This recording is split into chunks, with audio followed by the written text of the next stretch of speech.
ఖమ్మం రాబర్తినగర్ 50-58వ డివిజన్లోని గణేష్ ఉత్సవ కమిటీ 18వ వార్షికోత్సవాన్ని పురస్కరించుకొని ప్రధాన కార్యనిర్వాహకులు నార్నే వెంకటప్రసాద్ ఆధ్వర్యంలో వినాయక చవితి నవరాత్రి ఉత్సవాలు అంగరంగ వైభవంగా కొనసాగుతున్నాయి. ఈ సందర్భంగా నార్నే వెంకటప్రసాద్ జబర్దస్త్ టీవీ ఖమ్మం టీవీతో మాట్లాడారు. ఉత్సవాల్లో భాగంగా రెండో రోజు ఉదయం స్వామివారి అలంకరణ, దంపతులతో పూజా కార్యక్రమాలు, సాయంత్రం కోలాట బృందాలతో ఆటాపాట, ఇతర సాంస్కృతిక కార్యక్రమాలు నిర్వహించినట్లు వివరించారు. ఉత్సవాల విజయవంతానికి భక్తులు, దాతలు సహాయ సహకారాలు అందించాలి అని ఆయన కోరారు. కార్యక్రమాన్ని గణేష్ ఉత్సవ కమిటీ సభ్యులు ఏటుకూరి లక్ష్మణరావు, రాయల మల్లికార్జునరావు, గోల్కొండ అంజయ్య, నూకం శ్రీనివాసరావు, శెట్టి లక్ష్మణరావు, రేపాల శ్రీనివాసరావు, గుత్తా నరసింహారావు, కల్వకుంట్ల భూపేందర్, చెరుకూరి ఆనందరావు, గుండెపిని నాగేశ్వరరావు, బండి జగన్మోహన్ ప్రసాద్, ఆల్లా మురళీకృష్ణ, తుమ్మ సత్యనారాయణ రెడ్డి, నాగాండ్ల వెంకటేశ్వరరావు, మామునూరు రాజేష్, ఇంటూరి శేఖర్రావు, నూకవరపు వీరభద్రరావు, బున్నం గాంధీ తదితరులు పర్యవేక్షించారు.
నాకు వెన్నెలమ్మ పూసి కాయంగా మల్లో కోయిలమ్మలే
కళ్ళ గజ్జలు మోగంగా మన పల్లె తులసిలంత చిందువేయంగా గల్లు గల్ల కళ్ళ గజ్జలు మోగంగా ఊటిలోని పువ్వులన్నీ పోయమ్మ చాచిరి చాచిరి చాచిరే పోయమ్మ అరజాడి రకాలాడు రామే రారమ్మ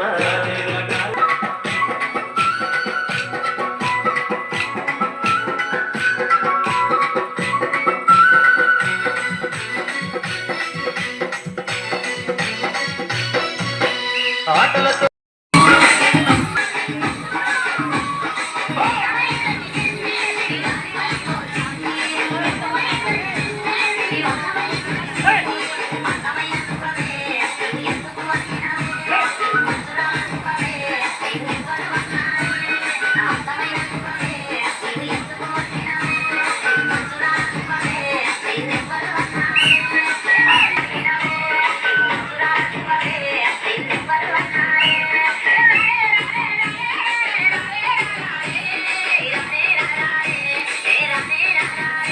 exclusively mixed by DJ